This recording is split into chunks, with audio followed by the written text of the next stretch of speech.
है ये। और आपदा के दो प्रकार होते हैं, सो वो दोनों उसी में लिखे हैं, प्राकृतिक और मानव निर्मित, नेचुरल और ह्यूमन मेड। तो दो तरह की आपदाएं होती हैं, वो दोनों उसी में आ गए। और जिससे बहुत बड़ी मात्रा में मानव जीवन को हानि होती है, मतलब वही जान और माल का नुकसान। तो बड़ी मात्रा में मानव जीवन को हानि होती है, मानव पीड़ित होता है, संपत्ति को हानि होती है। तो जान माल हम दोनों एक शब्द में कह दे रहे हैं। पर्यावरण को नुकसान होता है।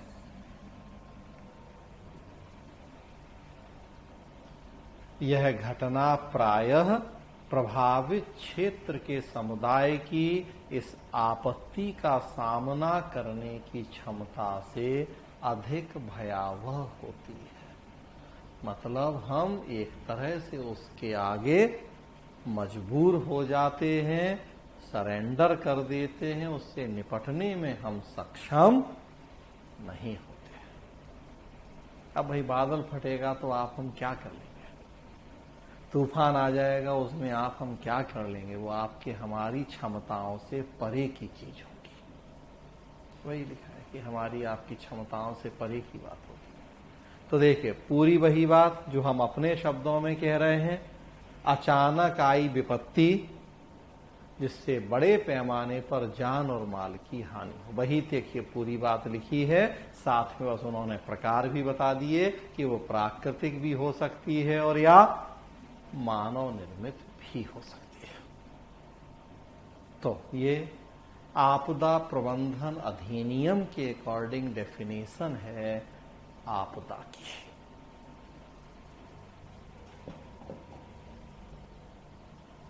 तो वही कंक्लूड कर दिया गया कि आपदा एक ऐसी घटना है जो प्राकृतिक या मानव निर्मित कारणों की वजह से घटती है। सामान्य जनजीवन अस्त व्यस्त हो जाता है, जान माल को इतना नुकसान पहुंचता है कि उपलब्ध सामाजिक आर्थिक संसाधन सामान्य स्थिति को बहाल करने के लिए पर्याप्त नहीं होते। बहुत जान माल हानि होती है, संसाधन कम पड़ जाते हैं। अब देखिए रसिया यूक्रेन के बीच में युद्ध है, तो वो भी तो आपदा है। कितने लाखों करोड़ रुपए अब तक वेस्ट हो गए हैं, और अब रिकंस्ट्रक्शन करने में कितना हमें पैसा चाहिए। तो युद्ध भी तो एक आपदा है, अचानक ही तो आ गई एक तरह से। इतने दिन से युद्ध चल रहा है, इतने बड़े पैमाने पे जो इंफ्रास्ट्रक्चर था, बिल्डिंगें थी, सड़क थी, रेल थे, रोड थे, सब तबाह हो गए हैं। अब दोबारा खड़ा कीजिए उन सबको।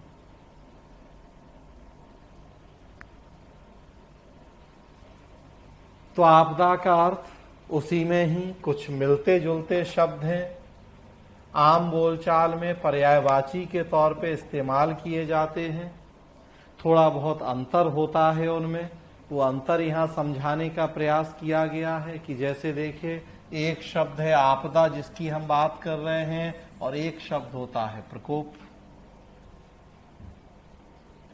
आम बोलचाल में पर्यायवाची के तौर पे प्रयोग किया जाता है, थोड़ा सा इनमें अंतर होता है, वो बताने की कोशिश की गई है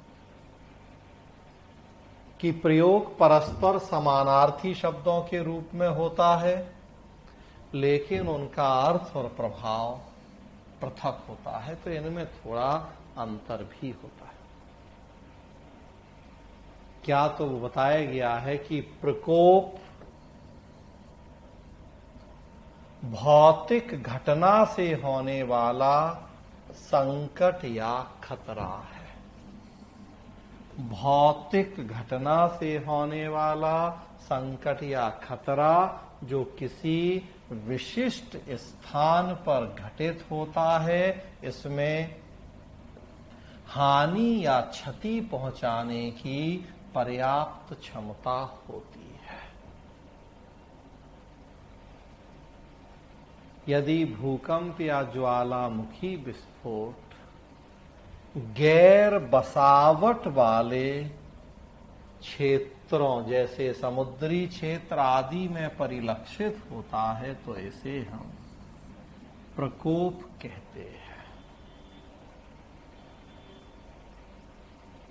लेकिन यदि वही घटनाएं बसे हुए आबाद क्षेत्रों में घटित होती हैं, भौतिक मानवीय संपत्ति को क्षति पहुंचाती हैं, तो उन्हें आपदा कहा जाता है। तो अंतर देखिए, दोनों बड़ी विपत्ति हैं, दोनों में बड़े पैमाने पर जान माल को नुकसान पहुंचाने की क्षमता होती है, लेकिन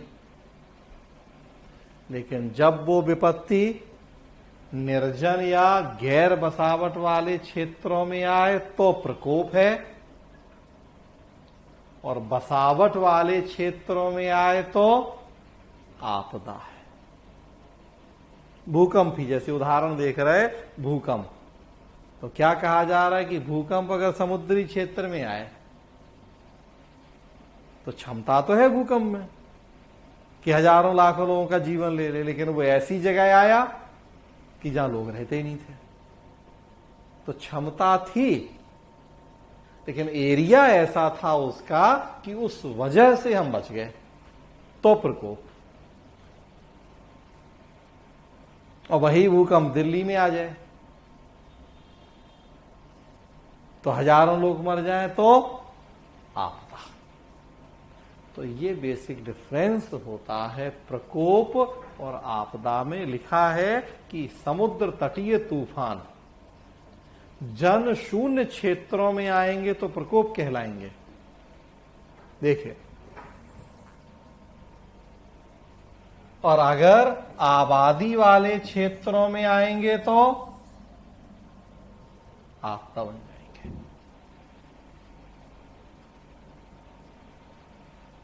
तो स्पष्ट है कि प्रकोप आपदा के पूर्व की स्थिति है, जिसकी परिणति आपदा के रूप में हो सकती है। कि जनशून्य वाले क्षेत्रों में आया, बढ़ गया, लोग पहुंच गए वहां।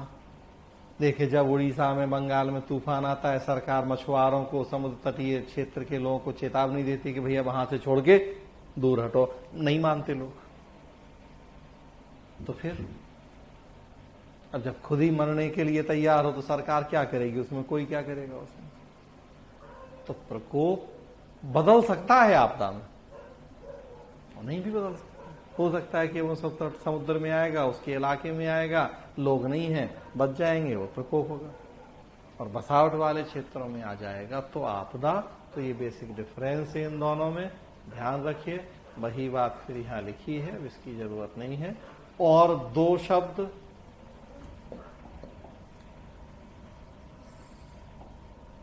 फिर जिनका समान रूप में प्रयोग किया जाता है, उनमें भी थोड़ा अंतर होता है। एक शब्द है आपदा या विपदा, जिसकी अभी हम बात कर रहे हैं आपसे, और दूसरा शब्द है संकट या क्राइसिस।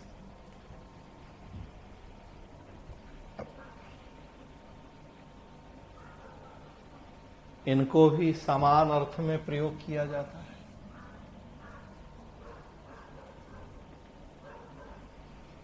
इवन जो सेकेंड ARC है हमारा, द्वितीय प्रशासनिक सुधार आयोग,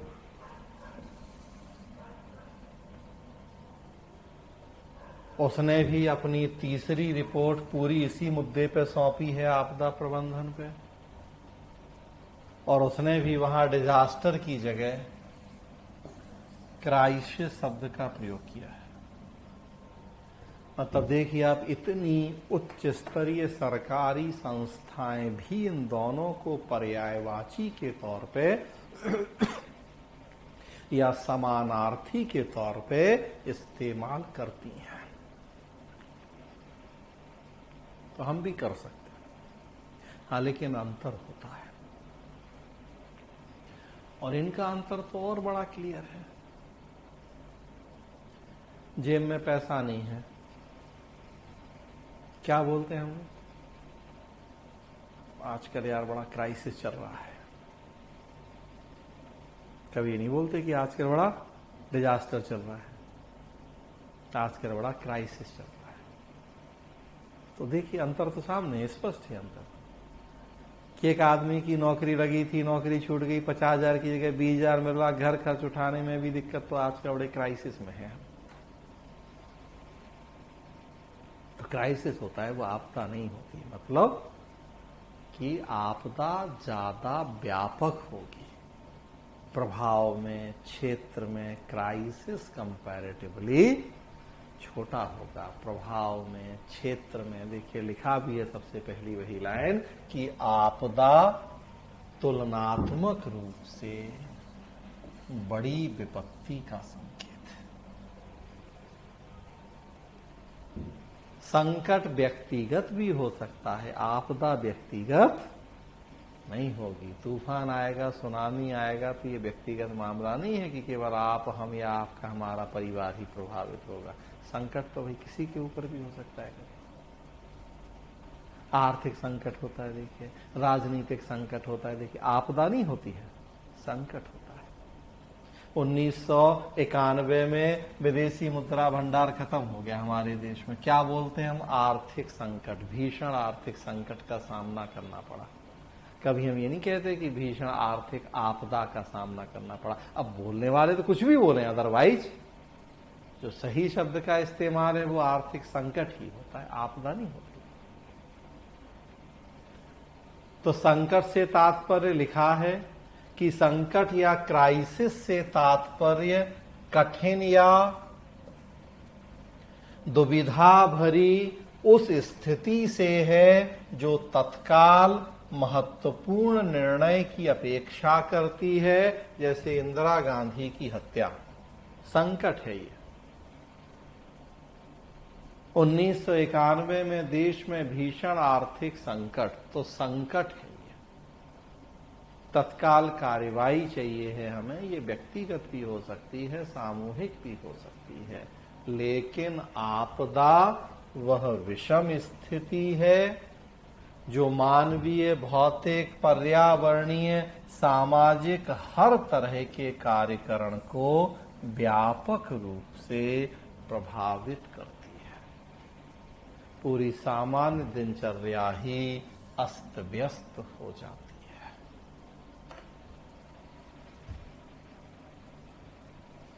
भीषण आर्थिक संकट, इंदिरा गांधी की हत्या, देखिए एक पर्टिकुलर क्षेत्र में है।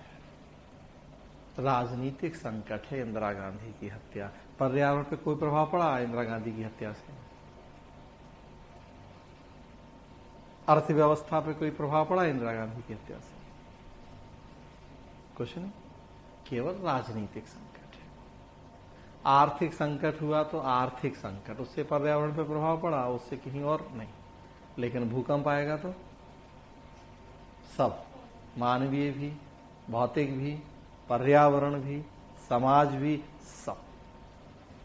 तो इसीलिए जो कहा जा रहा है कि आपदा ज्यादा व्यापक होती है, बड़ी विपत्ति होती है।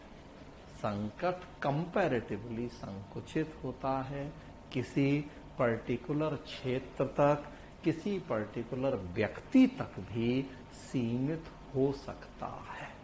हालांकि सेकेंड ARC ने पर्यायवाची के तौर पे इस्तेमाल किया है आपदा और संकट को, सो हम भी इसके बाद इन्हें पर्यायवाची के तौर पे इस्तेमाल कर सकते हैं। हाँ, लेकिन दोनों में जो अंतर है मैंने वो भी आपको बताया। तो ये कुछ मिलते जुलते शब्द, लेकिन इनमें डिफरेंस। आपदा के प्रकार, तो फिर जैसा मैंने पीछे आपसे बात की, आपदा प्रबंधन अधिनियम में आपदा की जो परिभाषा दी गई उसमें भी बताया गया कि आपदाएं दो प्रकार की होती हैं। एक नेचुरल या प्राकृतिक आपदा, और दूसरा फिर इसके बाद आएंगे मानव जनित या मैन मेड डिजास्टर। मतलब भी दोनों का हम जानते हैं। प्राकृतिक आपदा ऐसी आपदा जो प्राकृतिक कारणों से या मानवीय हस्तक्षेप के कारण प्राकृतिक रूप से घटित होती है। इनका पूर्व अनुमान पूरी तरह से नहीं किया जा सकता, ना उनकी पूरी जानकारी होती है। अब हालांकि हमारे पास 21st सेंचुरी में ऐसी ऐसी टेक्नोलॉजी है कि हम उनका पूर्व अनुमान भी काफी हद तक लगाने में सक्षम हो रहे हैं। 72 घंटे पहले हमें पता लग जाता है कि सुनामी आने वाला है। सुनामी चेतावनी प्रणाली विकसित की गई है और अगर हम उसके मेंबर हैं तो हमें 72 घंटे 72 आवर्स पहले पता लग जाएगा कि सुनामी आने वाला है। हाँ, बहुत सारी आपदाएं ऐसी होती हैं कि अनुमान नहीं लगा सकते। अब भूकंप आएगा, देखिए कोई अनुमान नहीं है। अभी हम खड़े हैं, बैठे हैं और पता लगे कि अभी 1 सेकंड के अंदर कंपन होने लगे, नहीं लगा पाते अनुमान। सारी आपदाएं आज भी वास्तव में प्राकृतिक में कई ऐसी हैं जिनका अनुमान नहीं लगता है। तो चूंकि अनुमान नहीं लगता तो स्वाभाविक सी बात है कि उनकी पहले से तैयारी कैसे करें निपटने की, उन्हें रोकें कैसे। जिन आपदाओं का हम अनुमान लगाएंगे उन्हें रोकने का भी हम